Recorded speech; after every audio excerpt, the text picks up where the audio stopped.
Hey there, it's Sandra D here. Happy Thursday at 108 degrees, I think is what it is outside right now. So I am happily inside, loving the air conditioning. So happy day, you guys. I wanted to just chat real quick with you today about networking. This came up because I was chatting with a fellow coach this morning who has going through a bit of a transition in his business, doing a huge launch and just writing a book, a bunch of things. So we were talking about things that he could do to really get the word out there.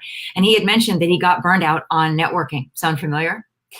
And that he was kind of like dreading getting back out there and going into rooms of people that he didn't know and started the whole networking process again. Well, anytime that you move, you've got to do that. Or you change something in your business, you rebrand, you kind of have to face that whole networking thing. And how many people, I mean, let me know in the comments if you're here, how many people feel just awkward and they don't look forward to it. They find it very uncomfortable and kind of fake. And a lot of times they feel like they're faking it when they go to a networking event. And a lot of times that uncomfortableness is because you may have the wrong mindset about it.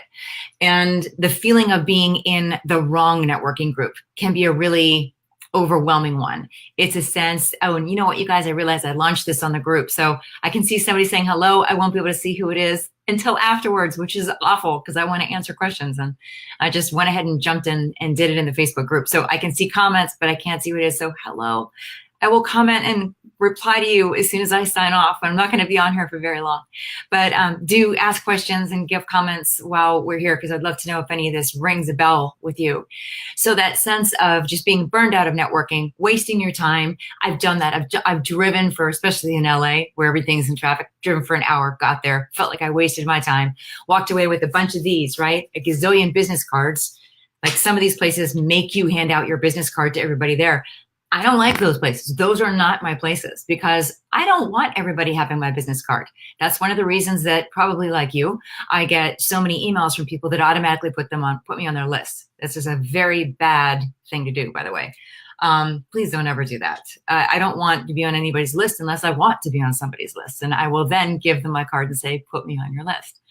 So I actually don't carry a lot of cards with me when I go networking. I make my focus a little different than what you would think. So when I talk about finding a networking group that is your people, first, I want to make it really clear what I mean by that. Your people doesn't mean that you should walk into a room and think it's going to be filled with a bunch of your prospects and that's what you're hoping to find. That is more than a needle in a haystack. I don't even think that exists. That's a perfect world where you walk in and say, here's what I do, and you have an entire room of people fighting for your card. It's not going to happen like that. Networking has to be looked at as a way of building your community. And so you really have to find the group that you legitimately like. So realize 10% of, there's two things to realize. 10% of the people you meet in your life are not going to like you no matter what you do. That's just a fact. So if the first person you meet doesn't seem to like you, do not turn and run out the door because there's still a whole room full of people there. And they may be your people. So the other thing I want you to think about, there's going to be a large percentage of people that don't value what you do. Now, if the room is filled with a lot of those people that don't value what you do, you may be in a bad networking situation. It may not be the group for you, and that could be obvious. And in the end of this broadcast, I'm going to tell you the way I handle that because it happens to all of us. So the very last tip I'm going to give you is on what to do in that situation. And it'll make you laugh, but it actually will give you something good that you can possibly benefit from that group. So I want you to think about not walking up and pigeonholing people by putting them in a box by asking that question, what do you do? I want you to find anything else. And we can do it. This is a whole nother lesson. I actually teach on this a lot about ways that you can start a conversation and don't lead with what do you do? Because automatically that can put people on a defensive. Depends how they feel about what they're doing. If they're passionate about what they're doing, it may be a good thing. If they're not, or if they're transition, they may feel awkward. Really just go in. And it also sounds like you're qualifying them to pitch them. Because if the next thing you do is give them your 30-second pitch, it's going to sound like you're there to sell them. And it's going to be a turnoff. And you're not going to be able to benefit from it. So my best advice to you is walk into the room, even if you think they're not your people. If you think, please don't walk in thinking that, and don't walk in thinking you're wasting your time. Walk in with the curiosity of who is there. Try to get the stories of the people that are there. So the objective is not to find out what they do, but to find out who they are. Find out what they're passionate about. Find out what their values are. Remember the 4 questions that I've been going through here. And one of those questions is, what are your values? What are you passionate about? What do you most want to see change in the world? How great would it be if you start a conversation with somebody and realize you don't know what they do, but you like them because you found some similarities in there? The gentleman I was talking to this morning said that he started up a conversation with somebody because it turns out he's a photographer, not in the same business as him at all. He said, but we're so much alike. We've become like best buddies, and now they're working together on a project. Now, that's great. That's the way you want to do things. You want to get to know people before you know what they do. Because let's be real, you're only going to refer people that you like anyway. So just go for the liking and appreciation of the human first, rather than asking, what do you do, and putting them in a box. So what this will do for you, hey, curiosity idea. Yeah, you know what? It helps so much. It takes the pressure off. So you no longer, when I first started networking, I had this sense, I had a coach that said, get as many cards as you can. It's not about the quantity of cards. It's about the quality of the relationships. So if you enter a room with 25 people and you leave with one good relationship, it's worth it. It's worth going. Is it worth going every month? Maybe. It depends.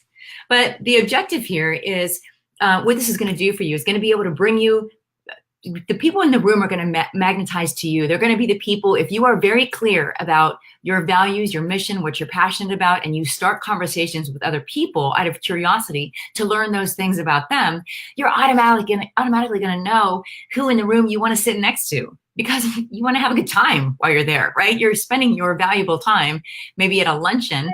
Who wants to sit next to some sticks in the mud, right? I never choose the table that's quiet and they're all sitting on their phones. That's not going to be a very, very fun time for me. So I want to find the people that I click with, that I actually like. And so you look for those people, you start the conversations that way. And then when you do that, you'll be able to get from them what they're passionate about. Maybe meet up with them later. So the second time you meet them, it's like you've known each other a long time. It wasn't just, hey, nice to meet you. Here's my card.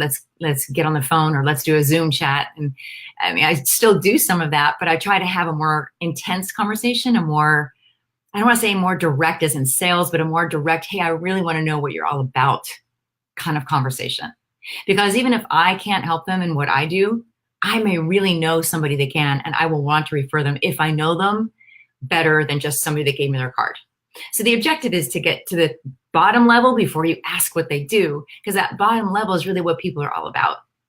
So what do you do? Let me finish with this and see if there's anything that I missed. Stay clear on your values, your vision, and your mission, because that's another thing. If you do find, real quick, a disclaimer. If you do find somebody that you really click with and you start hanging out and being social with them, make sure that they always still know that even though you're buds, they know what your mission and your vision and your values are. Because even though you're buds, they still can be a great resource for you. Don't think you're just hanging out, to hang out. Remind them every once in a while that you are really serious about your business. So I've had that happen in the past where it just became a friendship. And then the next thing you know, your friend is, has been referring somebody else to do what you do because you forgot to remind them that you do still work. You're not just a friend. So do keep that in mind, that you have to make sure that everybody you meet still knows what your goal is, and share that with them. Make them part of the process so that they're aware of it. And then finally, what do you do if you find yourself in a networking group that is one that you really just know is not your people? Okay. So let's just say, for instance, they don't get what you do. They don't understand the value of it. Or maybe they're really into the energy in the room is just totally not yours. And you're sitting there going, man, I don't fit in with this group at all. You know what you do? Do what I do. I look around in the room for the other person that's going, man, I just don't fit in this group at all. Because chances are that's the person that you were there to meet, okay?